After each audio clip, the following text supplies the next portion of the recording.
All right, in this video, I'm going to show you how to cut these pieces right here. These are the pieces that are going to come down here onto the drawing board, and I'll show you what these do. This angle goes up at the top, and this goes up at the top, and then this is the bottom chord piece, and it goes in here, and everything's going to get glued together. So I'm going to show you how I cut these pieces and also how I glue them together. So I'm going to put these off on the side, and let's move back up to our cutting board here. Okay, so first thing you notice is that the cutting board has angles on it, and the two angles that we need to be worried about are 30-degree angles and 60-degree angles. The 30-degree angles go at the top, at the peak, and then the 60-degree angles are for that bottom chord piece, and I'll show you how I make that. Now, first thing you got to do is you got to make sure you're using the right lumber.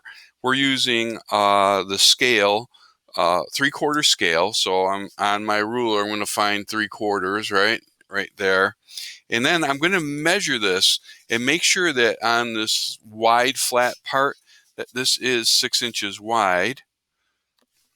So, oops, you can't see it too well because of the reflections here, but that is 6 inches wide. So this is the correct piece of lumber. So that's our first thing that's important to do.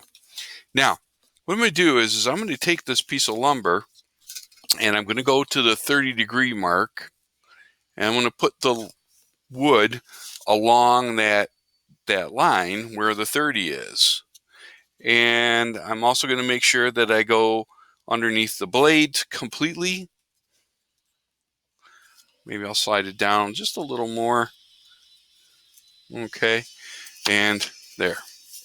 All right, now I'm going to come down to my drawing with my piece that I just cut the 30-degree angle, and you can see that that matches the angle on our drawing.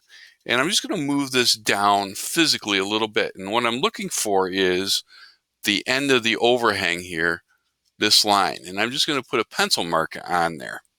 Now this is cut, I'll go back up here, this is cut at a 90-degree angle, and you do that simply by sliding the piece of wood against the ruler at the top and then underneath the arm of our cutter, and I line up my little line with the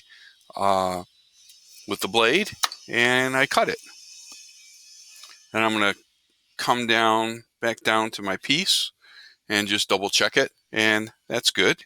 Okay, so now I got to make the opposite side. Whoops. Now I got to make the opposite side, and it's the same process. I cut my 30-degree angle first.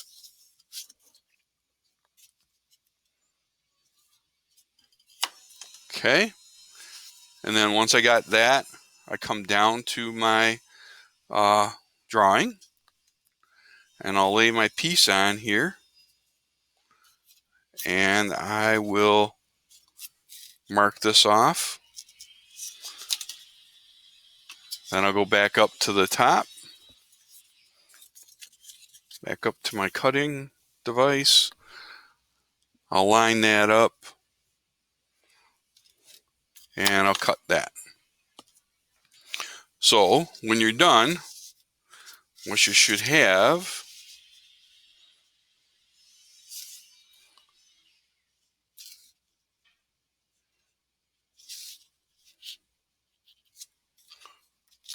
is going to look like that.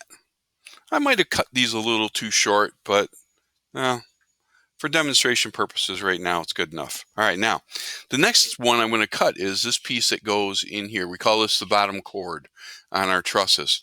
And the bottom chord, excuse me, has this edge right here and over here at a 60-degree angle. So this cuts a little more trial and error. You'll get good at doing this one in short order. So very similar to what I did with the 30-degree one, I'm going to start by putting my piece of lumber on that 60-degree mark, and just cutting it to length, or well, cutting the 60-degree angle on it. Now, I'm going to move my truss pieces there, and here's what I'm going to do. I'm going to actually want to put this right on top of the piece I have here. As a matter of fact, I got a problem because my camera, maybe I can get it. Yeah.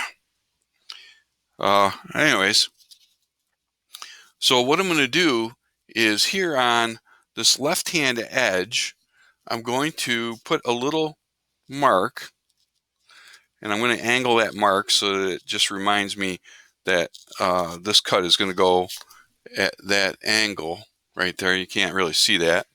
But anyways, now I'm going to take and go back up to my cutting board, and I'm going to cut this piece at 90 degrees so that it's a bit long, okay? And now I'm going to take my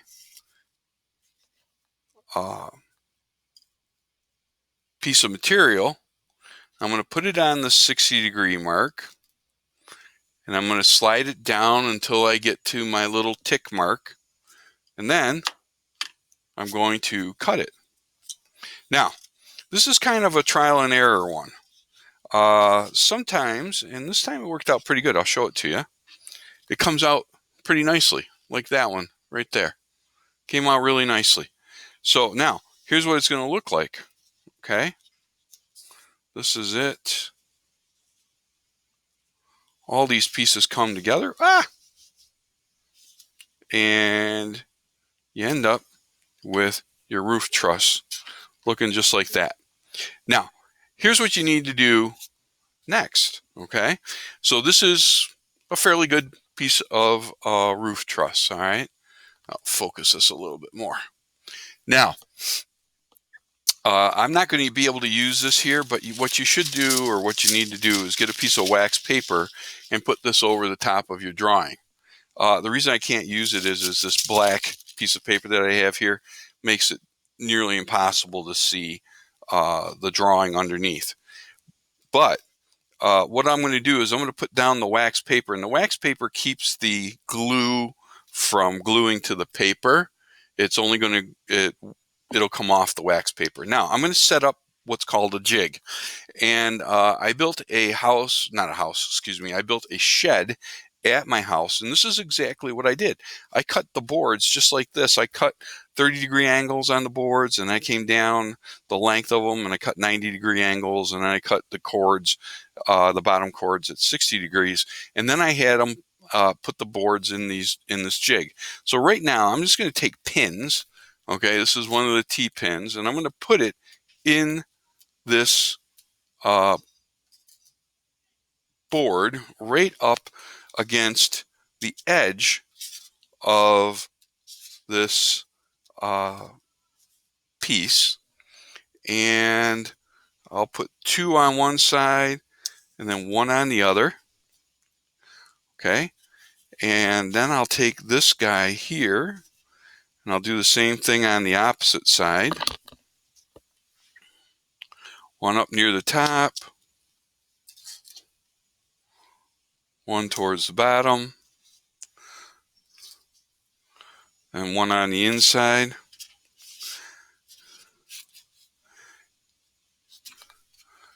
And then I can just line up the bottom one by doing this. Okay. All right, now, here's how this works. I'll take these pieces out, right? So slide that one out, slide that one out. I'll take this one and put it up here. Okay, so I make sure my pins are pushed in kind of nicely. All right, so I've taken just a little bit of glue. All right, this is, maybe you can see it. And I just squeezed a little bit of the glue out onto my paper.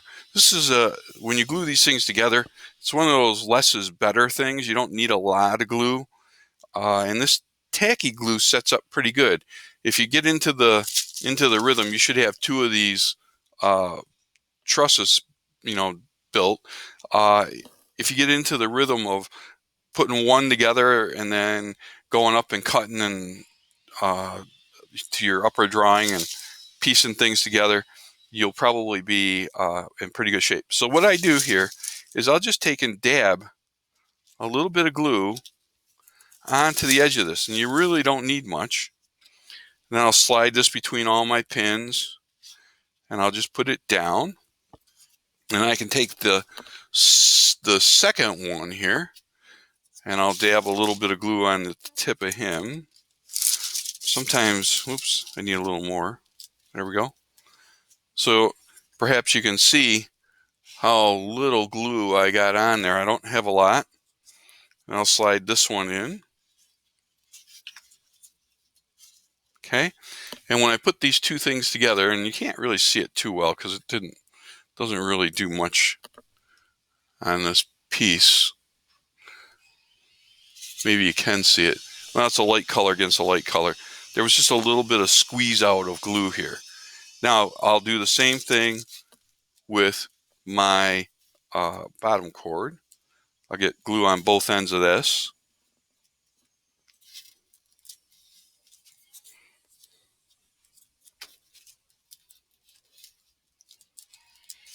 Okay.